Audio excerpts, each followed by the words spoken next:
¿Y estás escribiendo algo, Eduardo, algún libro? No. No, no, en este momento estoy pensando hacer un libro de recopilación de artículos, pero no un artículo específico, todavía no, porque con esta cosa de Colombia me ocupa todos los días, hay una cosa nueva, entonces hay que escribir, me preguntan muchas cosas, tengo que responder, en fin.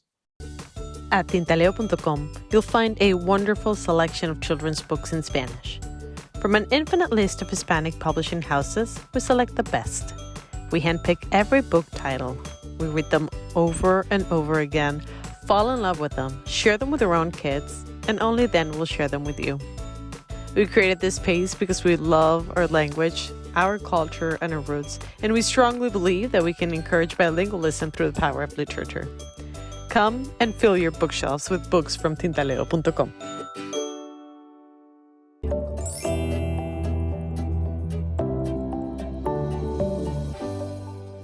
Hola, soy Gisela Matamoros, comunicadora social y community manager, específicamente en el área política. He tenido oportunidad a lo largo de estos años de asesorar y manejar cuentas de presidentes, expresidentes, vicepresidentes, senadores, candidatos y todo lo que tenga que ver con política en varios países, como Colombia, Venezuela, España y México.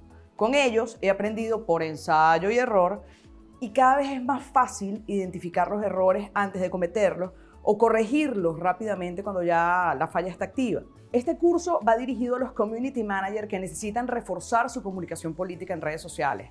Les voy a presentar los 10 puntos que desde mi experiencia considero los más importantes. Y también vamos a hablar sobre las 3 barreras de aprendizaje que te impiden avanzar. Los invito a que sigan mi curso.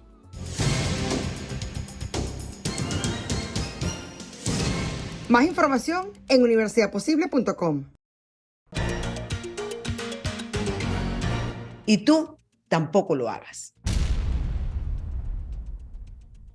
El comisionado de paz de Colombia, Danilo Rueda, sobre el atentado terrorista del ELN en el Tibú, que dejó 3 personas muertas, ha dicho: desde el comienzo hemos repudiado ese hecho, que el ELN se lo atribuya, pues es un gesto de responsabilidad para aclarar la situación. Y ya habrá el momento y el escenario judicial para que estos hechos sean sancionados. Lo que tenemos que decir que por lo menos ese reconocimiento es un avance frente a muchos fenómenos que quedan en la impunidad desde el comienzo porque nadie se los atribuye. Así que creemos que lo que sigue es tratar de pactar lo más pronto este cese de fuego, evitar que este tipo de situaciones se repitan. Es el propósito. Estas fueron las declaraciones que han levantado toda una polémica, porque muy responsables los terroristas del ELN porque se atribuyen el asesinato de una mujer y 2 policías en atentado en Tibú. Y es que al comisionado no le importan las víctimas. Por su parte, el fiscal general de la República, Francisco Barbosa, le respondió de manera tajante al comisionado. Son unas declaraciones miserables contra el país, las instituciones y las víctimas. ¿Qué puedo decir frente a esto? Son unas declaraciones miserables, por decirlo menos. En vez de haberle por lo menos tocado el corazón al señor comisionado de paz y haberle enviado un mensaje de condolencia a los padres de estos policías, felicita al ELN para decirles que les agradece su sinceridad. O sea, los colombianos nos están creyendo imbéciles, y discúlpenme la expresión. O sea, yo realmente veo que aquí las cosas están llegando a un extremo de ignominia, de grosería con la gente. O sea, el mensaje fue: yo le agradezco al ELN que sea sincero, cuando esta gente está divirtiéndose y jugando tiro al blanco con nuestros policías y con los soldados. En la continuación de la polémica, el mandatario colombiano Gustavo Petro informó que se suspendió el cese al fuego bilateral con las disidencias de la FARC tras la masacre de 4 niños indígenas por parte del Frente Carolina Ramírez del Estado Mayor Central de la FARC en el Putumayo. Un hecho atroz, dijo el mandatario, que ha cuestionado la voluntad de construir un país en paz. No hay justificación alguna para esa clase de crímenes, termina el comunicado. Sin embargo, las disidencias revelaron una carta con fecha 22 de mayo, calificada por muchos como romántica, enviada por el comisionado de paz Danilo Rueda, dirigida al líder de la facción criminal Iván Mordisco. En la misma, el funcionario le solicita al comandante guerrillero que sigan con la negociación de paz. Dice en este tenor: seguimos en disposición de iniciar la instalación de mecanismos locales del mecanismo en las regiones en que no se ha suspendido el cese de fuego para tal efecto, y por eso se ha planteado el levantamiento de órdenes de captura del ente competente judicial. ¿Continuaremos con ese trámite?, pregunta el comisionado de paz. Curiosamente, expresa la revista Semana, quienes revelaron la comunicación fueron los mismos guerrilleros en sus redes sociales, seguramente para evidenciar las palabras de Rueda en las que le informa que no habrá cese, pero seguirán negociando con la esperanza de que se instale la mesa en 4 semanas o antes. Para hablar de este tema, nosotros nos vamos a conectar de inmediato con Eduardo Mackenzie. Él es escritor, él es periodista, politólogo, y bueno, un analista fabuloso. Lo tenemos con nosotros directamente desde Francia. ¿Cómo estás, Eduardo? Un gran abrazo. Un gran abrazo también para ti, Nito. Estoy muy bien, muy contento de verte. Lo mismo digo. Y bueno, lo único que no estamos contentos por todas las cosas que están pasando en Colombia, porque les acabo de narrar este suceso, digamos, que lo vamos a hablar en breve. Pero también está una cosa terrible que tiene conmocionado a toda Colombia, y es el caso de Laura Sarabia, la mano derecha, digamos, de Petro, la jefe de gabinete, y esta cosa que le ha hecho a una mujer común y corriente, como diría Francia Márquez, una nadie, ¿verdad? Porque... cosa que a mí me parece horrible, porque todo el mundo es alguien, pero ella lo dice así porque Francia Márquez siempre decía, bueno, porque yo trabajé en casas de familia, como que si trabajar en una casa de familia fuera una indignación. No, todos los trabajos son dignos, pero el tema es que esto fue contra una persona que trabajaba en su casa de habitación, que la acusaron con una policía, que me imagino que es una policía petrista, paralela, sin una orden, sin una cuestión judicial de la fiscalía, una orden, ¿verdad? Pasarla por un polígrafo. Así es, sí. Yo creo que tú no has dejado de ver que el fiscal general también se pronunció sobre esta detención arbitraria, o ilegal más bien, de esta señora que trabajaba con la señora Sarabia. Y anunció que va a hacer una inspección judicial dentro del local que fue utilizado para intimidar e interrogar a esta señora empleada de esta señora Sarabia. El petirismo parece que está furioso porque el fiscal renueva su posición exacta y correcta de explicarle a este gobierno que desde el punto de vista judicial el Poder Ejecutivo no puede realizar acciones, ni puede detener personas, ni puede interrogar personas a espaldas de la justicia colombiana, a espaldas de la fiscalía. El fiscal fue muy claro al respecto y explicó cómo hay una violación allí de la Constitución colombiana, de las leyes colombianas, y eso ha creado un clima de inconformidad y de asombro en el país, porque el gobierno de Petro se está portando de una manera indigna. Hay una mezcla de ignorancia y una mezcla de abuso deliberado, un intento de pasar por encima de las instituciones colombianas, y esto es insoportable, cada día es más insoportable para los colombianos. Yo creo que este asunto de la señora Sarabia tiene un fondo muy oscuro. Ya hoy la prensa comienza a ventilar algunos detalles, se preguntan de dónde sale esos millones de pesos que la señora Sarabia acusa a la empleada del servicio de haberle robado. ¿De dónde vienen esos dineros? Yo creo que hay una radio ya que habló de que esos dineros venían de un acto de soborno o lo que jurídicamente se llama concusión por parte de una familia de Barranquilla, una familia Torres, que tiene muchas relaciones con este señor Benedetti, que hace parte pues del equipo intelectual político de Petro. Entonces hay unas cosas muy oscuras. Bueno, sí, porque discúlpame que te interrumpa, lo leí, que ahora parece que están llamando, eso es lo que dice una nota, te voy a decir exactamente de qué, dónde la leí.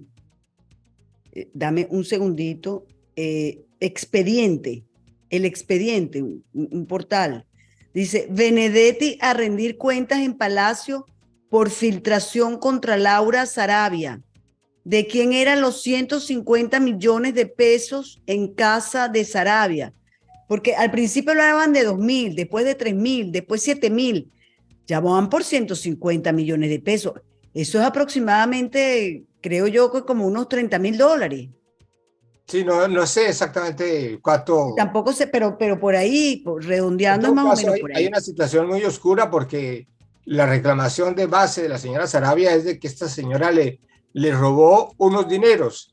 Entonces, ¿esos dineros de dónde vienen? ¿Por qué estaban en su casa en especie? ¿Cómo? En fin, hay una serie de cosas que la justicia, es decir, la fiscalía, es la única autorizada a investigar.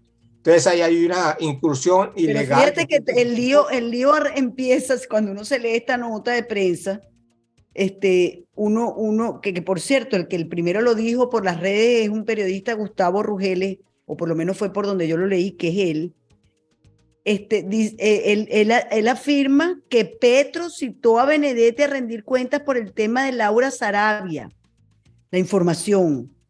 La niñera, información que se maneja en Palacio es que el embajador antiguo, jefe de Sarabia, está detrás de la empleada doméstica y de denuncia contra Sarabia. Los 150 millones eran de comisiones y él lo sabía.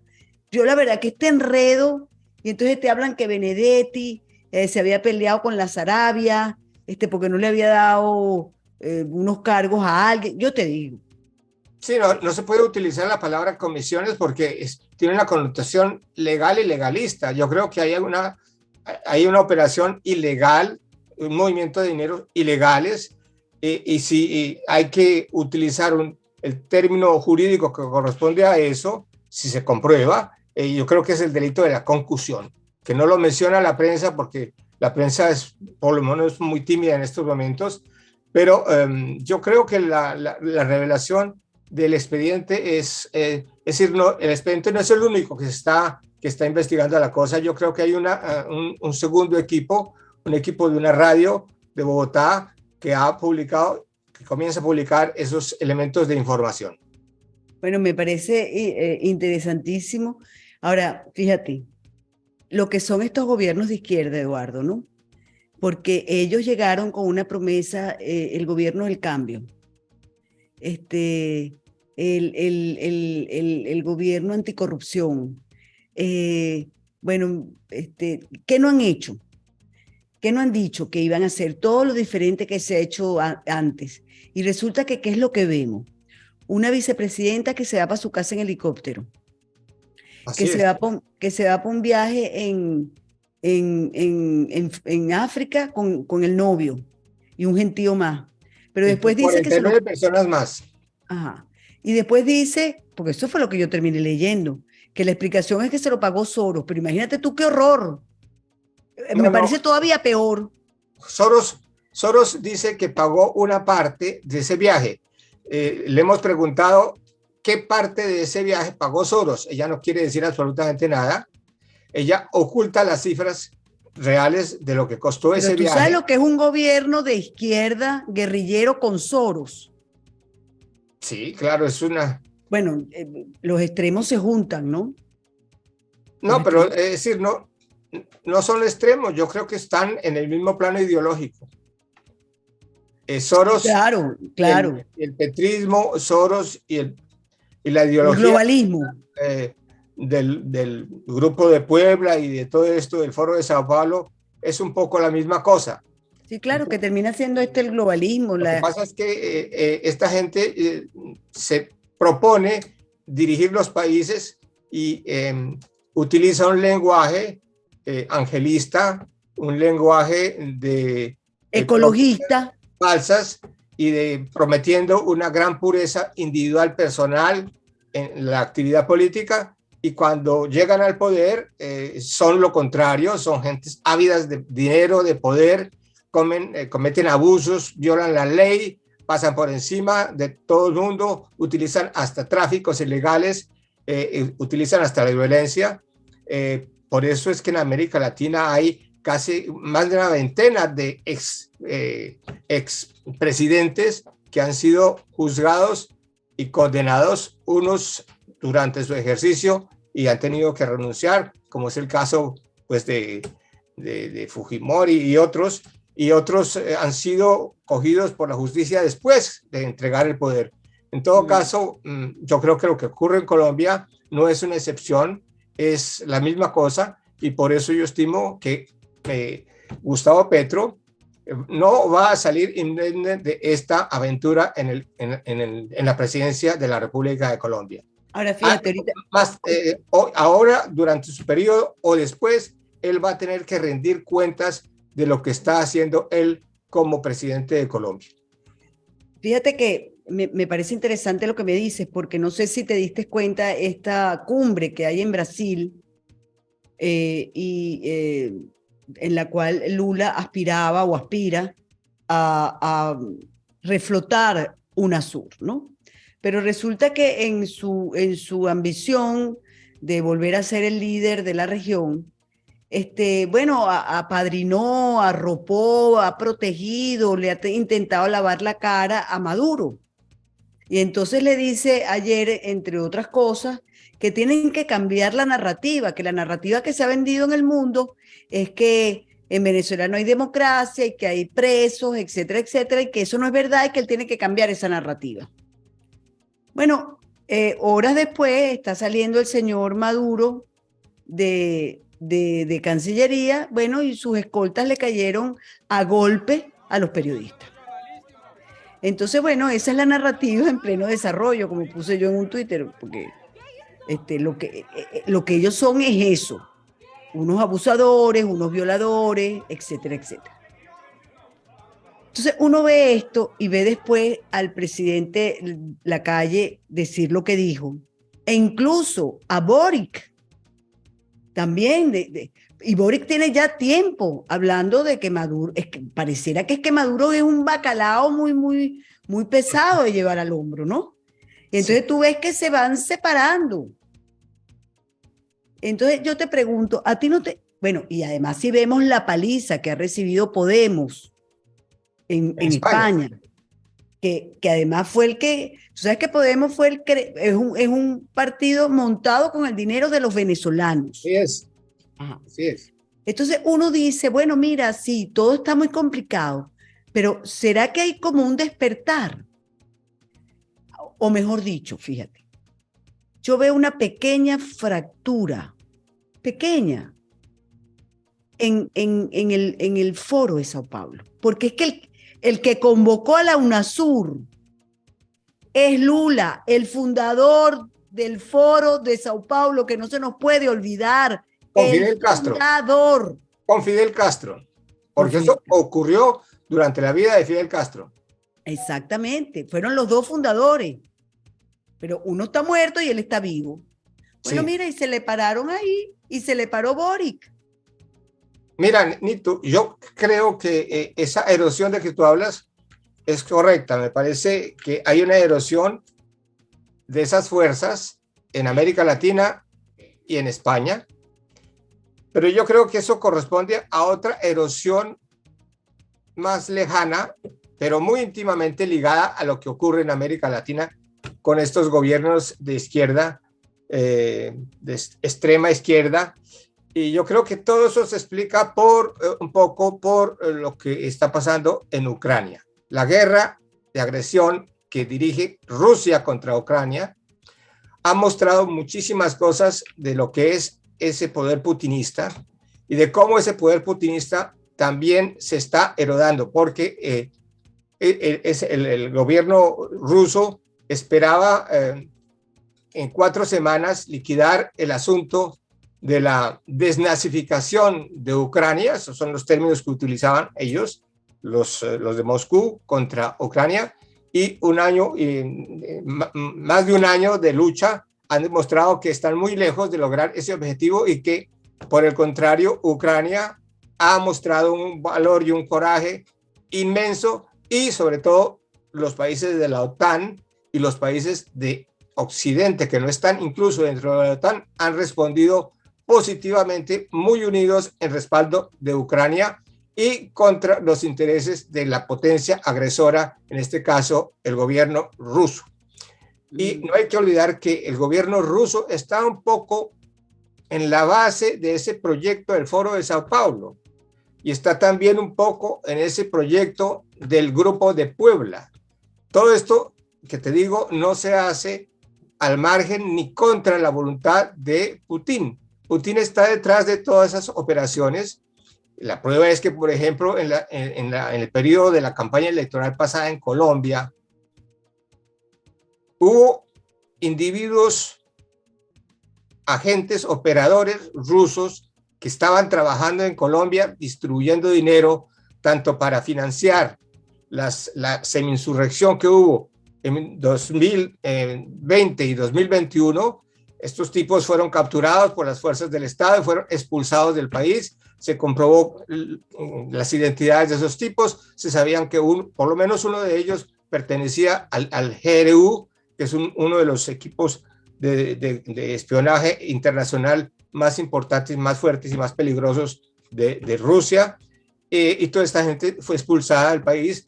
Entonces, el fraude electoral que hubo en Colombia, que le permite a Petro llegar al poder, porque en mi opinión, yo creo que Colombia y los colombianos no eligieron a Petro. Él está allí por... Perdón, antes de que termines eso, quiero recordarte lo que dijo Elon Musk, que había descubierto una cantidad de bots, de falsas cuentas. Ajá. Precisamente para crear una matriz de opinión a favor de Petro. Hay que saber, Nitu, que el primero que inventó este elemento de las granjas de bots, es decir, de montar unos equipos con 100, 200, 300 personas detrás de un ordenador, fabricando cuentas artificiales, produciendo contenido, distribuyendo esa información, creando de fake news, distribuyendo elementos de desinformación en los países que están en proceso electoral. Todo eso fue inventado y sobre todo financiado y dirigido por el mismo tipo que dirige hoy el grupo Wagner de paramilitares, que está en la lucha allí contra Ucrania al mismo tiempo. Entonces, hay que esta situación que hay en Ucrania está destapando una serie de cosas importantísimas para América Latina. Lo que pasa es que en la América Latina vemos todavía con ojos un poco provincianos esa cuestión que sube allá, que existe allá, y no la investigamos a fondo, no captamos los signos fuertes y débiles que hay de esa situación, y dejamos escapar informaciones importantes. Por eso hay que ponerle atención y ver el problema de Latinoamérica y el problema de la erosión que tú mencionas y que me parece muy cierta.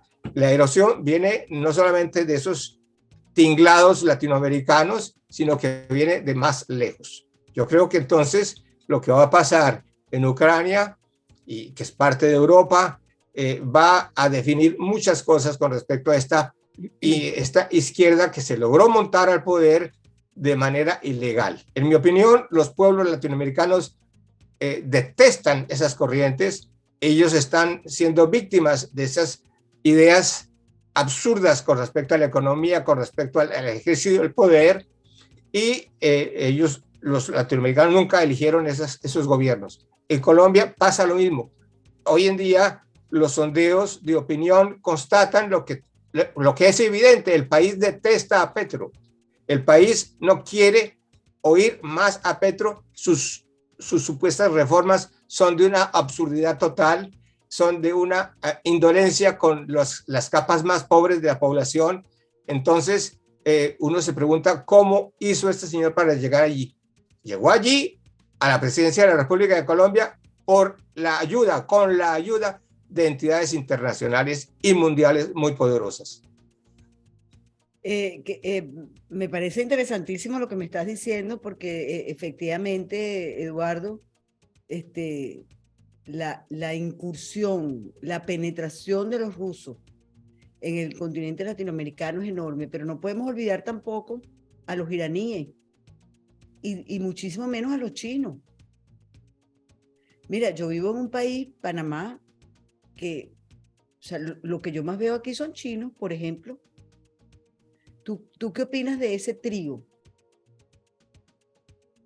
Sí, hay unas ambiciones imperiales de la China también. Hay un tipo de gobierno dictatorial en China detestable por el control que ejerce sobre la población, por lo que está haciendo con los uigur, en fin. Pero el criterio que me interesa más en este momento es que los chinos no son los que han violado el orden internacional en esta coyuntura. En esta coyuntura, desde el 24 de febrero del 2021, tenemos un país, que es la Federación Rusa, que se atrevió a violar las fronteras de otro país vecino, violar el orden internacional salido de la Segunda Guerra Mundial, y ha impulsado una guerra de agresión, que es un crimen imprescriptible, como los crímenes de guerra y como los crímenes de lesa humanidad. Y eso es lo que en este momento debe concentrar nuestra atención. Si China se pone al servicio de esa agresión contra Ucrania, es otra cosa. Por ahora, yo veo que los chinos no quieren ponerse al servicio de esa aventura, y por el contrario le han dicho a Putin que sus amenazas de utilizar la bomba nuclear debe calmarlas un poco, porque eso no le conviene al proyecto chino, que necesita estabilidad internacional. Entonces, para mí la preocupación fundamental es la actuación de la Federación Rusa en este momento. Muy interesante. Mira, vamos a volver un poco a Colombia, pero por supuesto que esto que me estás comentando, de verdad, tienes razón. Uno a veces, por vivir en un continente, no ve exactamente las tenazas, ¿no? De un país tan poderoso como de Putin, pues, que ha sido siempre un hombre además tan imperialista, ¿no? Pero volviendo un poco a Colombia, este tema de la fiscalía, del encontronazo entre el Ejecutivo y la Fiscalía, ¿a dónde puede llevar esto? Esto está yendo muy lejos, porque ahí es verdad esa tensión formidable entre la Fiscalía y Petro, pero también hay que saber que entre Petro y la Corte Suprema de Justicia, entre Petro y la Corte Constitucional, entre Petro y la Procuraduría General de la Nación, entre Petro y la Contraloría General de la Nación, hay problemas. Estas instituciones de control, instituciones del Poder Judicial, están muy mal, es decir, no están contentos con el desempeño de Petro en tanto que presidente de la República. Petro tiene problemas no solamente con el fiscal, sino con todas estas instituciones, porque estas instituciones están viendo cómo él trata de pasar por encima de ellas. Petro estaba convencido de que él era, como jefe de Estado que es, el jefe de todo el Estado. Una cosa que ningún estudiante de primaria o de bachillerato comprende así. Yo creo que él ignoraba una cosa que se llama la separación de poderes. Él ignoraba que el presidente tiene que trabajar con los otros dos poderes en armonía, aunque hayan diferencias, pero entre esos tres poderes tiene que haber un diálogo, una conversación democrática para obtener resultados. Petro quería pasar por encima de todo esto y entonces está rompiendo lanzas con todos estos sectores que nunca fueron además de derecha, sino que eran gentes, donde hay muchos funcionarios que son o liberales o conservadores o de centro o incluso de izquierda. En este momento Petro está perdiendo el contacto con todos estos sectores por los errores que está cometiendo y por la arrogancia que él tiene y la forma de expresarse y la forma de obrar frente al país. Entonces, yo creo que hay una brecha que comienza a abrirse muy fuerte ante los pies de Petro. Por eso es que Petro está diciendo en estos días que le están dando un golpe blando. Entonces... está en eso, que es lo mismo que ha usado toda la vida el señor Maduro. Y por cierto, ahorita estaba revisando un poco el Twitter porque Petro llegó a Brasil, ¿no? Y bueno, una de las primeras cosas que hizo fue reunirse con Maduro. Entonces uno se pregunta, a Maduro le ha ido muy mal en esta gira, incluso en el Congreso fue recibido con pancartas de asesino, asesino, pancartas y gritos. Le ha ido muy mal a Maduro. A Lula no le fue bien al tratar de arropar y defender y lavarle la cara a Maduro. Pero imagínate tú, ¿y Petro? ¿Cómo le irá a Petro? A Petro le va a ir muy mal y le está yendo muy mal. Por eso pero digo, en esta cumbre en particular, cuando se abraza con Maduro y todas estas cosas. Mira, es que los guerrilleros son guerrilleros siempre, no lo dejan de ser jamás. Yo he llegado a esa conclusión. Yo creo que si a Petro le va bien en esta reunión con militares, eso incluso eroda su terreno propio en Colombia.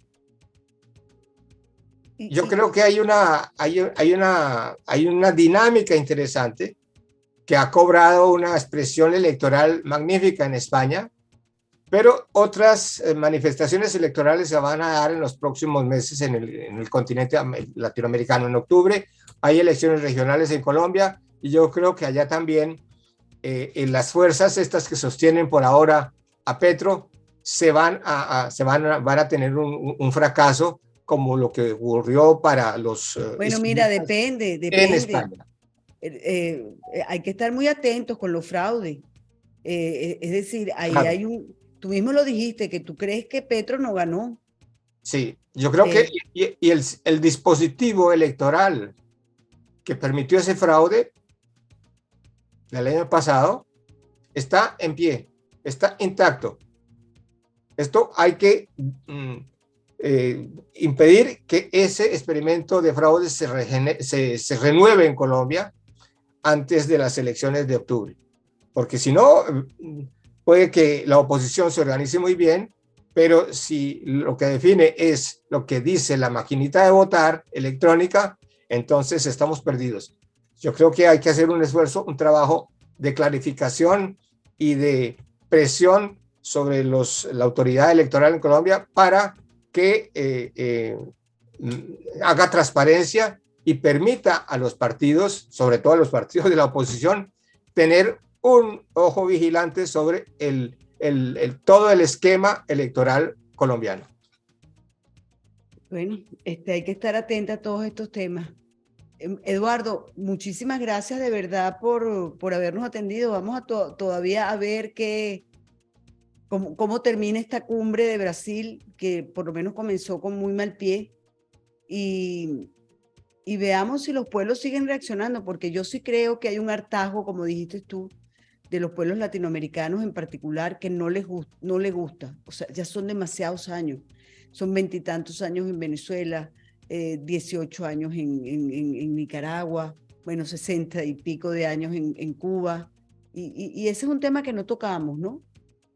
Uno puede, quizás, pueden haber resquebrajamientos dentro de esta ola izquierdista, pero ¿qué hacer con Cuba? Que siempre es el cáncer que está allí y que mina el resto, ¿no? Sí, sí, sí. Hay que ver todo esto a la luz de lo que está pasando en Europa, a lo que está pasando en Ucrania y de lo que puede pasar si Putin insiste en una solución nuclear, lo que me parece sería una locura, porque una acción, aunque sea mínima en ese sentido, tendrá consecuencias suicidas para él y para su civilización. Eso es lo que ellos, yo supongo que Y yo creo que los para el está mundo, dirigiendo. Eduardo, yo creo que para el mundo. O sea, cuando Sí, tú hablas de una cuestión nuclear, oye, sí, estamos hablando de pero, una cosa. pero sí, sí. Por eso es que los chinos se oponen a ese el lenguaje bélico amenazante de Putin. Al menos en ese punto hay una diferencia. Y en el punto de la cuestión de la preservación de las fronteras, salidas de la Segunda Guerra Mundial, también los chinos han sido claros al respecto, porque ellos están pidiendo que respeten la situación, que respeten la posición de Pekín con respecto a Taiwán. Entonces hay entre Rusia y China hay esos elementos de contradicción y vamos a ver, nadie sabe cómo va a evolucionar la situación. En todo caso, seamos optimistas y continuemos en el trabajo de explicar estas cosas. Así es. Eduardo, muchísimas gracias de verdad por habernos atendido. Sí, Gracias a ti, Nitu. Fue un gran placer conversar contigo. lo mismo digo. Con ustedes, amigos, hasta un próximo, no callaré. Si te gustó este contenido, suscríbete a nuestro canal y activa las notificaciones.